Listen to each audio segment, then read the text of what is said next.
You want regenerative, sustainable, all the buzzwords? Well, y'all got it, crew. Let's ranch it up.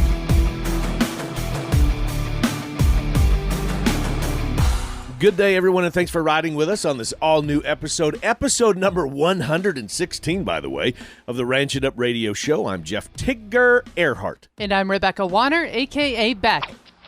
A big thank you goes out to our partners, the Green Acres Foundation. We're going to hear from them in just a few minutes.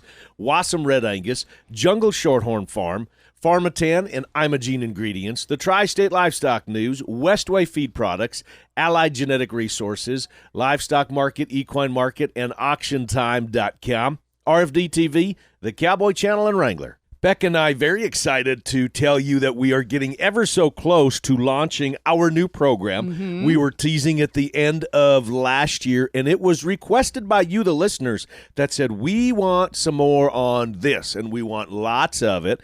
So we are getting ever so close to launch a new program, or in addition to. I was just going to say, essentially, you're requesting added information. We're expanding the operation. Yes, you're going to hear from us more and more. How lucky are y'all with that one? So we know first, you will know second, and we are very, very glad to be able to bring in Marty Ropp and the crew from Allied Genetic Resources back in. We're going to be hearing from them each and every week, especially now that we're going into bull sale season. Marty is going to help us dissect a lot of this information, make it very palatable and understandable for each and every one of us. And how many bull sale catalogs have we received already? I mean, the stock is... Do you really even want to go there? I'm surprised you did, but I got to say it is wonderful in a lot of ways receiving all of these catalogs because, first off, all of you are always in our thoughts and our prayers, but it gives us a second 100%. To step back and really reflect on your operation. Right. Second of all... See how you've expanded and changed. Exactly. See what you are doing that is new or different or staying the same. It really is enjoyable to go through all of these every year. And we are so thankful for all of our partners here on the Ranch It Up Radio Show, bringing that information each and every week.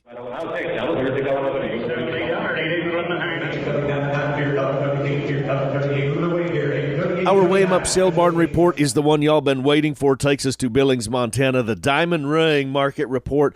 For more information, go to northernlivestockvideo.com for their market report. I'm just going to say this. If you have hair or not, this is just going to blow them back, right? Go there for more information. I'm going to try to recap. I'm just pulling some different consigners out, and these are consigners from North and South Dakota, Montana, Wyoming, Kansas, Nebraska, Colorado, and these are big, big, big bunches. I'm talking hundreds from individual consigners. Listen to this, crew. I'm going to start on the steer side, where I normally do. Are you ready for this? Are y'all sitting down? Pull the truck over. 535 weight steers from one consigner. This is a couple of hundred head. 247.5. It gets wilder. Listen to this, crew. 685 weight steers. Here is 450 head of them. 685 weight steers from one consigner coming in at 211. 7.5 weight steers. 213. Here is some 810 weight steers. $1.88, 850 weight steers, $1.85, 9 weight steers, $1.82, all from one consigner. Here's a big swath of 925 weights, 9.25 weight steers, 510 head actually of 925 weights coming in at $1.78.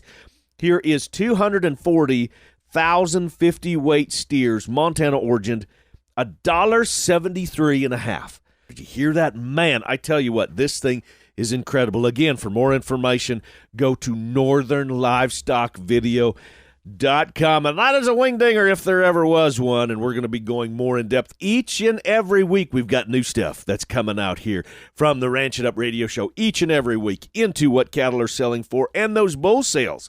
Those sales reports, right, that y'all love to hear. We're going to be going more in depth with those as well. Well, now coming up, words like regenerative, right? Sustainable, those buzzwords that are getting so big.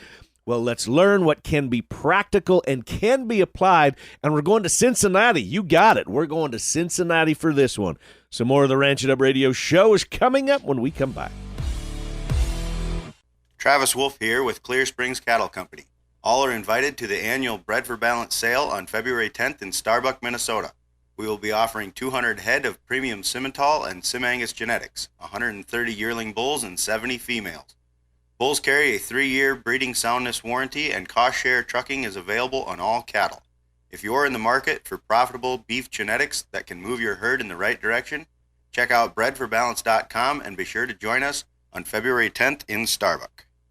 Every week we hear from one of our great partners with updates, info, schedules, reports, and everything in between when it comes to buying and selling livestock and hay online and private treaty. Livestockmarket.com. On Facebook, too.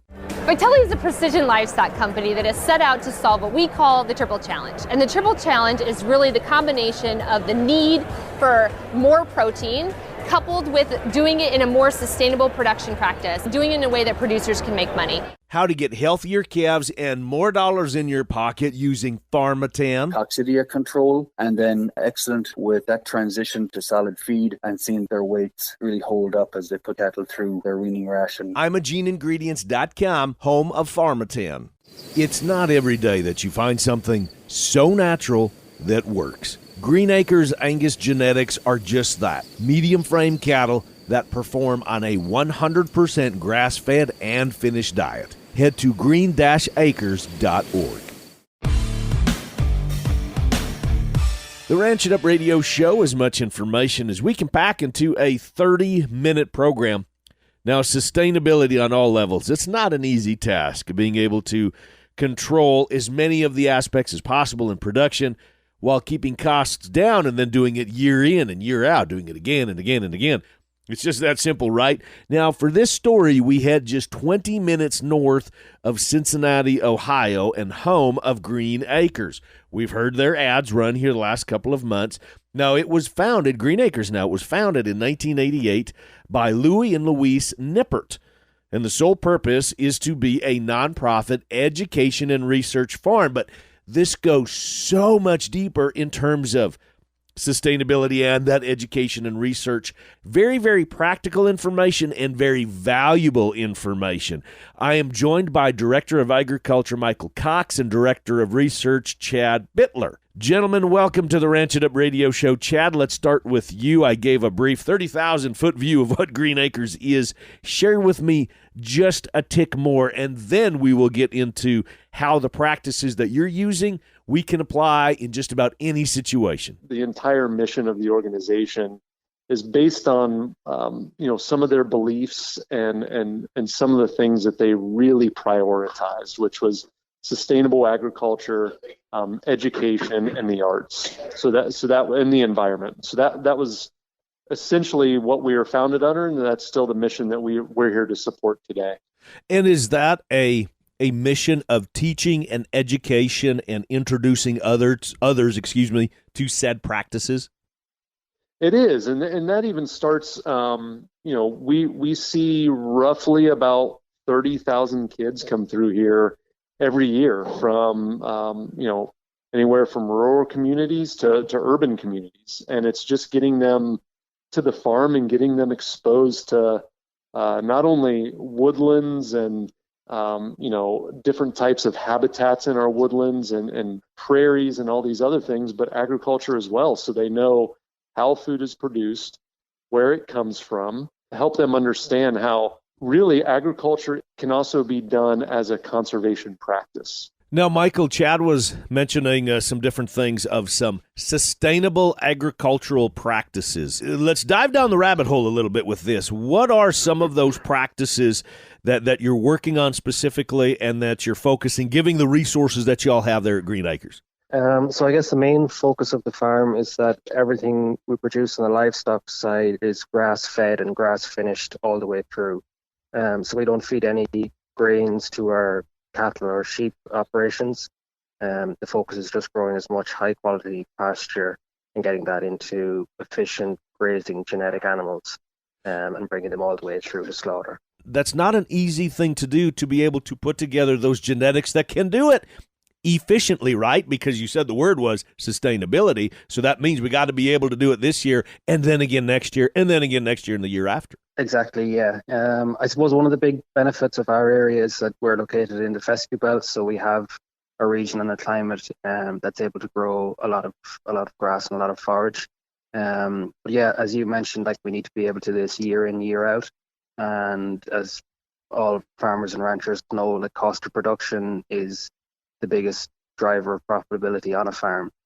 So being able to produce homegrown feed as cheaply as possible is going to keep costs down, which allows you room then to be able to generate a profit. So for us on the grazing systems, being able to grow high quality forage on farm and not have to rely on market prices of purchasing in commodity grains and feedstuffs, that sort of insulates us on the cost side of things, to be able to produce product, be it like lamb or beef, at a relatively low cost. I guess on the grazing genetic side of it is very important too, because not every type of animal is going to perform in this sort of environment, and in this sort of forage intake system. So it's definitely crucial to have the right type of animal, the right grazing genetics that are bred to handle these conditions and to be able to perform off this forage.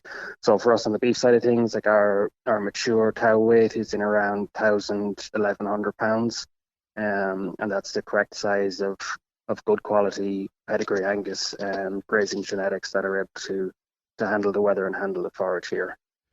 So when you're starting to talk about those dollars and cents that are going in, those expenses, some fixed and some not, and working from that side of the equation, I guess the equation that we're talking about is, rate times productivity equals profit. So let me just ask you and put you on the spot, Michael. Are you able to accomplish those goals of finishing said livestock on a high roughage diet and being able to maintain a profit? In other words, I'm saying, is it working for you? Yeah, it's working for us here in this situation, definitely. We're quite fortunate here at the farm that we're able to sell and market all product off farm. So we have a farm store that's able to handle all the beef, lamb, pork, poultry products, all our veg production as well. So everything that's generated and produced on farm is able to be sold, and we control the marketing side of it as well. But I guess at scale, I definitely believe that grazing and grazing genetics, it is possible to still be a commodity producer at scale as well. So my background previously in Missouri was on large scale grass-fed dairy production, and we were competing with all the larger confinement dairy systems. So our milk was going directly to DFA. It was just getting a base commodity class 3 price. But the focus for us was on growing as much grass as possible and control the cost element of the equation. And once you're able to control costs, you're not as worried then on the price on the income side, because you have enough margin there to protect you. Chad, I'm going to come back to you, and I'm going to pick on you here a little bit because I want to dive down the rabbit hole a little bit more in terms of the research that goes with the finishing livestock, especially on a high roughage diet. I mean, we got to have the roughage. So let's talk a little bit more about the research that you've done into the roughage itself, the native warm season grasses that you're working with there, and how you're utilizing them to be able to finish said livestock on that high roughage diet. And as Michael just answered for me, where I said, are you hitting that goal and are you making any money? And Michael says, by golly, yes, we are. So let's talk about that component that goes into it, those native warm season grasses. Interestingly enough, we came at the solution of native warm season grasses from the other side of the spectrum. We were originally interested in them for their environmental and wildlife benefits. Once we started looking into them, we were like, well, holy moly, these things are excellent forages as well. So we wound up partnering with a guy down at University of Tennessee. His name's Dr. Pat Kaiser, and he's really one of the world's foremost experts on some of these native warm season grasses. So we started experimenting with, how can we establish these native warm seasons, which we know are native to this area. In particular, we were looking at big blue stem, Indian grass, and little blue stem as kind of our three main forages. Once we got them established, what kind of benefits would they bring to us on the production side? So, Michael had mentioned that, we're not exactly in the heart of the fescue belt, but we're definitely on the northern perimeter of it. So we've got plenty of fescue here to compete with. But those who graze fescue know it's really great in the spring, pretty daggone good in the fall, and in the summer, it's a mess. Mm-hmm. Right. So, we refer to it as the summer slump. So they start going backwards. If we're continuously trying to put weight on our animals to get them to slaughter as quickly as possible, we had to find ways to fill that summer slump. And the way we were doing it prior to establishing these native warm season grasses, we were going into either areas that we had overwintered in the prior year or pastures that needed some sort of renovation. And we were going in with warm season annuals. So mainly your sorghums, your millets, some forage peas, it's still trying to put in diverse mixes, but focusing more on those C4 grasses that were annuals. When you're planting annuals every year, you have your seed cost, you have your tractor cost, you have all these different costs tied into that. Well, the benefit of planting these native warm season perennials is, we're removing a lot of those costs every year. Now we've got a good forage base that when we start hitting that summer slump, we can pull them off of the fescue and put them on to, these forages that are highly nutritious, and they're hitting their peak right when the fescue is starting to go backwards. And then once the native warm seasons start to go backwards, well, now we have the fescue starting to come back on again in the fall. So we've got that even nutritional plane across our entire season now. And the other benefit of it is now it allows us to stockpile fescue so we can graze into December, January, February, because we're not on it in the summer. Michael Cox and Chad Bittler with Green Acres, thank you so much for the time. Now, we're going to talk more with them because we go even deeper down the rabbit hole because, as I said, these are practical applications that each and every one of us can look at and can try. So we go more and more and more down the rabbit hole and even find out some dollars and cents. So you're going to want to keep it tuned right here to the Ranch It Up radio show in the next few weeks to come. Well, shoot, you just want to keep it tuned in all the time, right? Now, for additional information, just head to green-acres.org for more information. You can check them out on Facebook, the Green Acres Foundation.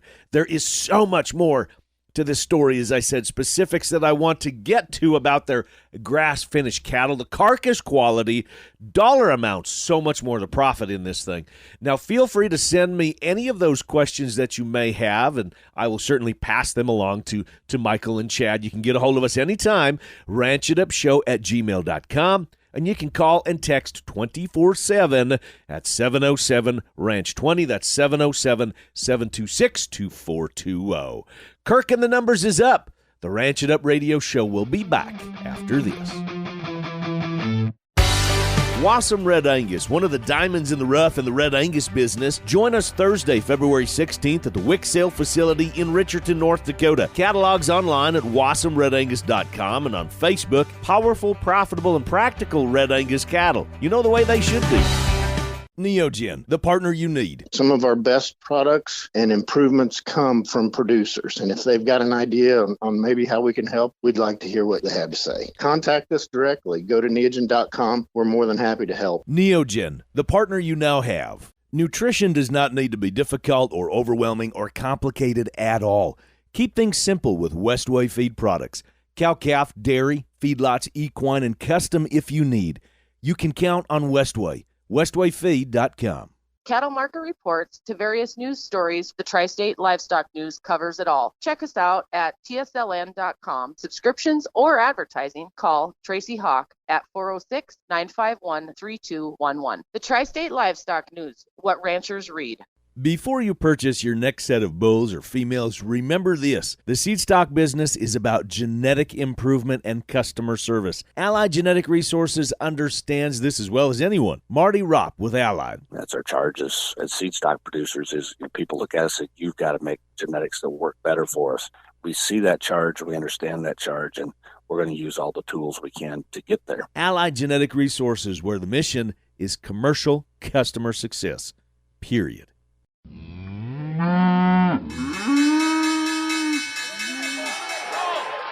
Welcome back, everyone, to the Ranch It Up radio show. It's that time of day when we check in with Kirk Donsbach, StoneX Financial Incorporated, to recap the numbers of last week to see what they looked like.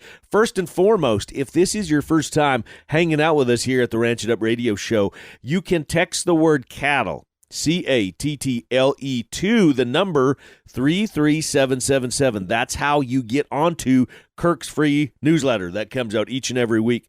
So what we kind of do is we summarize that newsletter. Kirk goes into much more details, of course, and that is the first way to get that form of communication going. It has Kirk's email address on there, so if you have specific questions, you can reach out to him. So with that, Kirk, how you doing, my friend, and what are the numbers looking like? I'm doing very well this morning, Tigger. I hope you are also. As of Friday, January 13th, March feeders closed at $182.80. That's down $2.77.5.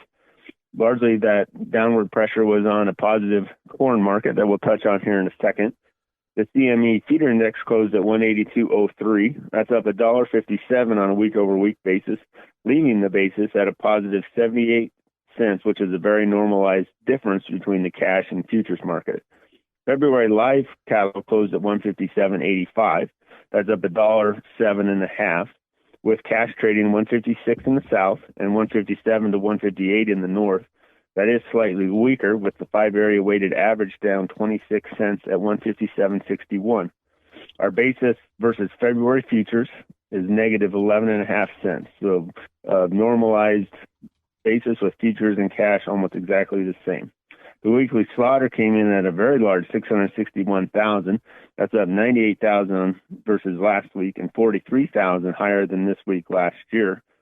Choice boxes printed 278.43, down $4.56 on the week, with the spread narrowing for the second week to $20.39. I mentioned last week that we'll want to keep an eye on that spread to see if it narrows up much more.